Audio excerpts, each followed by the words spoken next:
You will not last 1 year living in the Dominican Republic if you don't understand this key point. It'll cause you to pack your bags and abandon your dreams of living in paradise faster than you can imagine. A group of expat friends and I sat down with a new family that just arrived, and we all went around the table giving advice. And one thought given was so true, it blew my mind. And I've seen people leave in less than a year when they can't do this. But on top of that, I got 11 more pieces of advice that I'm going to share with all of you in today's video. Let's dive in. The first piece, mañana is not mañana. Mañana means tomorrow, of course, but it doesn't really mean tomorrow. When somebody says to you, oh yeah, we're gonna do that, yeah, mañana, I'll come back mañana, I'll do that mañana. It just means someday in the future, maybe. It certainly doesn't mean tomorrow, but a future tomorrow, perhaps. A spin-off of this would be si Dios quiere, which means God willing, or if God allows. So it looks something like this. I'll see you tomorrow at 2 o'clock, God willing. I'm like, no. God wants you there. You gotta be willing. The key is get someone to commit to a time and then cross your fingers and hope that they make it. But if you're here mañana, you may never see that person again. The second thing we share with this family is that the scariest traffic stops are probably the best ones. Getting pulled over is a way of life. It's something you kind of become numb to over time. When you're on the highway, you'll see these guys walk out in the middle of the road if they feel as though you were speeding. Or in my case, if they see me and automatically pull me over for DWG, driving while gringo. And those are fairly harmless traffic stops. Yeah, they might want to get 500 pesos out of you, but for the most part, they let you go and you're on your way. Especially if you can't speak any Spanish or indicate that you can't, makes the stop even easier. But then there's the times when you get pulled over by full military guys with machine guns and everything. It's not typical that they pull you over as much as they'll be at a toll booth or just before it and doing like a checkpoint. But if you're new and not used to these heavily armed men telling you to pull over to the side of the road, opening your window could be a little bit of an event. As we stand right now, typically they're looking for somebody specific or it's a big push on Haitian migration. So when my gringo face rolls the window down, I'm usually skipping right on by. But I get this sometimes. Well, what if you're darker skinned? And I can't speak to the experience personally, obviously. I mean, just a little pigment, Mom. Just a little pigment would have been nice. But a friend of mine who is very dark skinned, in fact, I wondered if he was Haitian, has been pulled over, but as soon as he opens his mouth and Dominican comes out of him, zip on by. There's a whole lot other advice that we gave on being pulled over that I will never share here, but I do inside our inner circle. If you want to be a part of that, there's a link down below to join. Small subscription fee a month. Some proceeds go to support Second Mile missions. And we got a great community of 300 and some plus now, mixing it up, chit-chatting, and teaching one another all the things. Hola, chai latte, por favor. The next tip, don't talk bad about service workers that didn't do a good job. Hola. Gracias. Here's the deal. Ay, gracias. You're gonna hire a plumber or an electrician or a guy to come fix something in your house or your condo, and he's gonna suck. To be honest, most of them are good, but you'll get somebody that sucks. And the last thing you wanna do is socialize how bad he sucks to anyone else. Why? Because everyone's freaking related. My wife alone has 5 of the most common last names in the entire Dominican Republic on her birth certificate. We've met strangers that turn out to be second cousins. You don't want to be the guy or gal talking smack about the plumber when it's your neighbor's tío. As a funny aside, Viral Dominicans, an account on Instagram, put up this image. I'll show it here, showing all the most common last names in the Dominican Republic. And I think I counted 5 of them that apply to my wife. If you're Dominican and watching this, I'd be curious. How many names on that list do you have? Drop it down in the comments below. Winner's gonna get a shout out on one of my next videos. Now trust me, I've got a harsh truth, a real truth coming to you that just hit me like a ton of bricks when my friend told this new family. But staying on the watch what you say vein, know this. Your friend's cleaning lady knows everything about your household. If you want the real scoop on the neighborhood, walk to your kitchen or laundry area or wherever your cleaning lady is in the house at that moment and just ask. If the household has a cleaning lady, your cleaning lady knows the scoop. Now, our friends and I actually share when we hear something about them from our cleaning lady through their cleaning lady, not in a way to get anybody in trouble, but just because it's kind of funny. And we're friends. We want to be transparent with one another. But if you tied one on at a little get-together, maybe at the car wash, came home, puked on the floor, went to bed, woke up the next day realizing it's not your proudest moment, well, all your friends know about it. Trust me. To be clear, I've never done that, but just the example that came to mind. Or at least I don't remember ever doing that. This poor family was learning a ton at this point, but I think this next one was a really, really great piece of advice. Don't be the first one to the doctor's office. In a lot of places here, you don't make an appointment at 9 a.m., but more specifically, whoever the specialist is in the office at 9 a.m. And then everybody comes, they put you on a list, and you go in order. Hola. ¿Todo bien? See? Gracias. So you being American, Canadian, assume, okay, the doctor's in at 9 a.m. You show up, maybe 8:45, maybe 9 a.m. But you think the doctor's there at 9 a.m.? No. Silly new expat person moving here. Doctor shows up when the doctor wants to show up. Probably like 9:30, something like that. So if you're expecting to arrive and be like, oh great, I'm in early, I'm gonna get out early, think again. Now look, I'll give like contradictory advice on the same thing. Show up early, get on the list, befriend the receptionist and give her your WhatsApp number, and then take off. Go do whatever you gotta do, trusting that they'll WhatsApp you when your number comes due. Or, even better, you WhatsApp them occasionally asking what number they're at. So if you walk in and you're 7 on the list, doctor's supposed to be there at 9, by 11, 11:30, 1, you should be in. Mañana, you know? Mañana. Si Dios quiere. Let me pause here for a moment so you have an idea of the room that we had when we were giving advice to this couple or this family. The family is full gringo. They're one of the very few full gringo families that are here in the Dominican Republic. The only other one I know was in that room as well. Actually, we were at their house. But the rest, the other 3 or 4 families that were there were all like me, a Dominican mixed with an American, but lived in the United States or Canada before moving down here. And the range, I think I was the newest at 3 years, and it went all the way up to 20, meaning how many years we've lived here. So all this advice is not mine, but I resonated with every bit of it, and immediately after I typed it all down so I could share it with you. So we'll keep it rolling. This next one was my advice, and if you've watched me for a while, you may not be surprised by it. But the reason I give this advice is because of the whole mañana, si Dios quiere, who knows when the doctor arrives sort of way. Island time is great, but it can be frustrating, and I believe this next piece of advice is the best alleviator of the frustration of island time. You ready for it? Hire a cleaning lady. Yes, that housekeeper that's gonna divulge all your secrets to the other housekeepers and therefore the neighbors, you want that. But here's the thing, every time you go to the grocery store, to the doctor's office, to the bank, to a government office, you are going to hemorrhage time, potentially hours a month. And to me, the only way you get that time back is by buying back hours a day by having a housekeeper. Every time we go back to the United States for a prolonged period of time and have to do our own dishes and do our own laundry and make our own food all day, I double down on appreciation for the ability to hire a housekeeper here. I always say, pay them well, treat them well, give them perks. In our case, ours watches our kids for us often. We treat her very well. But for the 6 to 8 hours a month you give up in grocery store lines or doctor's visits, to get back 2 hours a day in cooking, cleaning, and laundry, to me is an incredible trade-off. I don't know, the whole room wasn't like buzzing on that one. I did that whole like, boom, Yahtzee, that's the tip of the day, and they're like, yeah, it's okay. But what about mañana? And I'm like, ah, shit, that's actually a better one. It's a good point. And then my buddy dropped this harsh reality. Oh my God. This is called teasing until the end.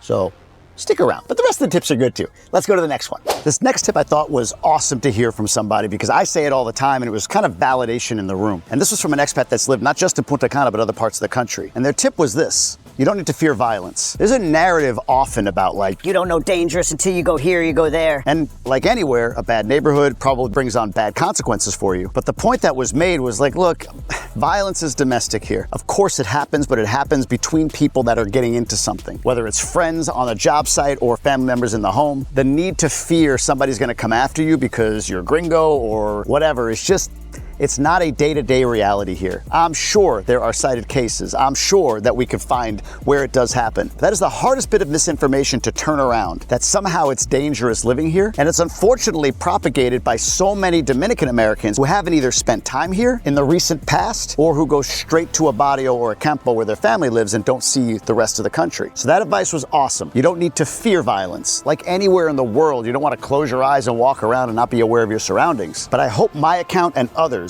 that talk about this all the time start to turn the narrative around about this country being some dangerous place for people to go. Now cue the person in the comments who tells me how I'm going to get somebody hurt by not warning them. I think you're all smart enough to know when to be cautious, when not to be. And when the hair on the back of your neck stands up, you might not be in the right spot. On the topic of safety, this next tip actually will tap you into the one thing that works flawlessly in the Dominican Republic: MOPEC.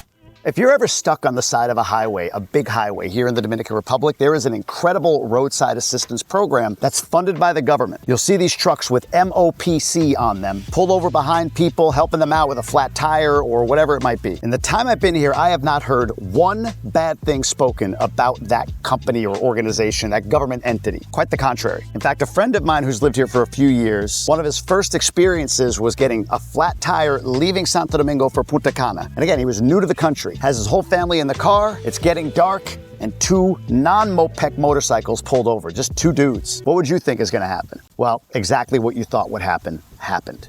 They got out, they hopped off, they helped him change his tire, and they went about their way. Didn't ask for anything, didn't want anything, just helpful citizens. It's not what you thought I was gonna say, was it? Just making the point about people are more helpful than hurtful here. But back to Mopec, they're not everywhere. You can't call in the middle of a campo somewhere and get them, but on the big highways, I see them around Punta Cana, you can absolutely get them. And recently they just announced that if you use 511, that's the direct line to get roadside assistance wherever you might be.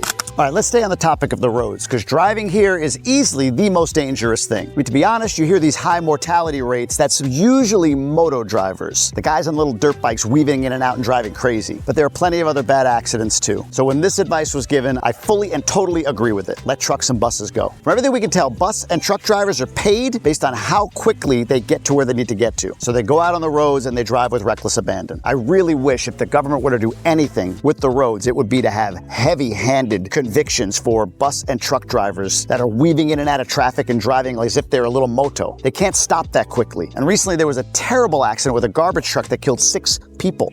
No lights on it, going too fast, and lives ended. So the advice, let trucks and buses go. Don't ever think like, look at this guy, I'm not gonna let him get by. He's trying to do this, he's trying to do that. Just hit the brakes, slow down, let him go by. I, as an additional thing, always keep my eye in the rearview mirror, and if I see a truck or a bus behind me and I know I'm coming to a light, I try to switch lanes if possible to get out of their way. Or at least leave myself room between me and the car in front of me so that I could stop or get out of the way. It's one of the scariest things here is seeing a bad accident. It's a sobering reminder of how bad the roads can get if you're not careful. And we've experienced a few accidents here, unfortunately.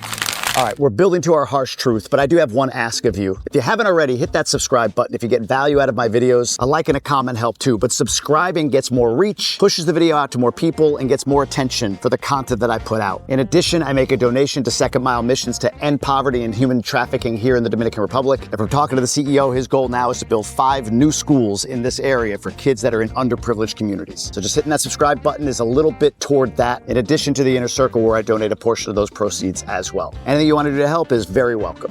But just subscribe. I also want to hit 100,000 soon. It's my own, I have goals. All right, the next tip is on grocery shopping. This might be very specific to where we live. We live in Punta Cana. We live very close to a grocery store called Nacional. It's one of the more expensive grocery stores in the area for sure. Slightly more than Jumbo, but less than Unidos. In fact, I did a whole video with my wife going around to 5 different stores. I'll link that at the end for you. But there are some budget spots like Olé and Bravo. Bravo's coming to Punta Cana. So the temptation is to go save a little bit of money by driving to those stores. Well, the advice given was if you're gonna do it, it's 10 a.m. Monday or don't even try it the rest of the week. Unless you live very close to those stores, getting in and out of them to them is a pain in the ass. And it'll cost you more time, energy, and headache than the value of the reduction in your grocery bill. You just gotta trust me on that. And again, I did some shopping for you so you can see the difference in pricing. Stay tuned to the end and you'll see that video linked over my shoulder. All right, the 11th piece of advice is this. You need to break out of the bubble. This is a precursor to the harsh reality that I'll share here in a second, but no matter where you live, if you decide to go to Santo Domingo, Santiago, Punta Cana, you name it, they're all bubbles. Everything's a bubble, and it's a small country. You'll know everybody. Patterns repeat themselves. They're beautiful patterns. Like coming here every day, it's the only place I've ever lived where I still take photos of the amenities I use all the time. I didn't do that in Michigan, but still, for your own sanity, get out every so often. This could be in country. If you're in a city, get to a campo or to Punta Cana. If you're in Punta Cana, go to Santo Domingo, Santiago, North Shore, wherever. But even trips back to the United States just to get a reset, kind of feel what it's like to walk in and out of a grocery store without all the craziness. Use a self-checkout line, which Americans are like, oh, they're awful. Whew, we wish we had them here. Anything you can do just to make sure that you get out, check other things out. Again, it's a small place. I don't ever feel island fever because it's a large country, but I mean a small place as far as your patterns, your routines, and your connections. And whenever we break out and come back, it's always a great refresh. Heck, even Higüey, we go about 45 minutes minutes up the road to a city no one ever visits unless you live here. Get some food, go visit some family, whatever. All right, so what is this harsh truth that I've been talking about? This one blew my mind. My buddy's sitting right next to me. He's looking over at this new family that just moved here. Spider there.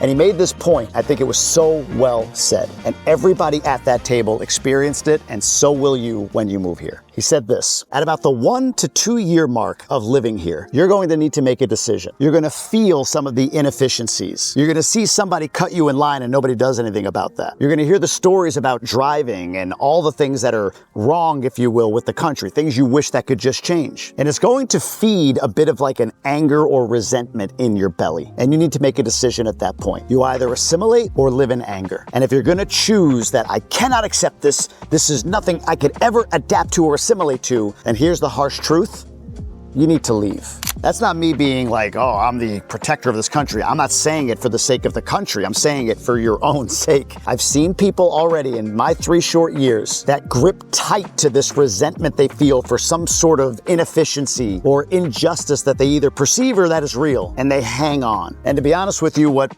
families say to each other without the cleaning lady present, remember, is I don't know why they stay. Why don't they just go? Now, out of any 10 people that you know, there's probably 2 that are this way, that you feel, man, I don't know why they stick around. It's killing them. They don't like it. They don't want to be here, but they're holding on to a few things like that, like the safety, all the things I talk about, the housekeeper. There is a lifestyle. There is a lot of beautiful things to living here for sure. And they understand that, but these other things, they just can't seem to adapt to or refuse to for the sake of themselves and even for their friends. To be honest with you, it's like they should just go. They'll be happier. We'll have a better relationship. We won't have to hear it all the time. But mark my words, that resentment and anger will be there for you, for anybody else that lives here for any period of time that's lived somewhere else. So, you know, I get these comments sometimes about like, Jamie, that people that live in the Dominican Republic that make $300 a month, or what about the regular Dominican? It's like, who's watching me? Who's watching me? It's somebody right now sitting in Michigan, knowing it's about to get cold, or New York, or wherever, or even Florida, where it's way too expensive to live and you've got all this crime, and saying, you know what, that looks pretty good down there. And I see people like Jamie and others saying, wow, this actually looks like you could live, you could have a life. Absolutely, you can and you will. But that advice, 1 to 2 years, make a decision. Are you going to assimilate or be angry? And if you're going to be angry, just go. Go wherever you came from before. It's going to be better for you. That was incredibly harsh, direct, honest advice that I wish I could say I came up with, but I didn't. I think that's 12. You'll have to count and see if I hit 12. But whatever, they're all good pieces of advice anyway. Be curious which ones you like the most, which ones you disagree with the most. Drop it down below. And I mentioned that shopping video right here. My wife and I went shopping at 5 different stores, and we got 5 different items at each one and compared the prices for you. So there you go. You can check that out, and I'll see you all on the next one.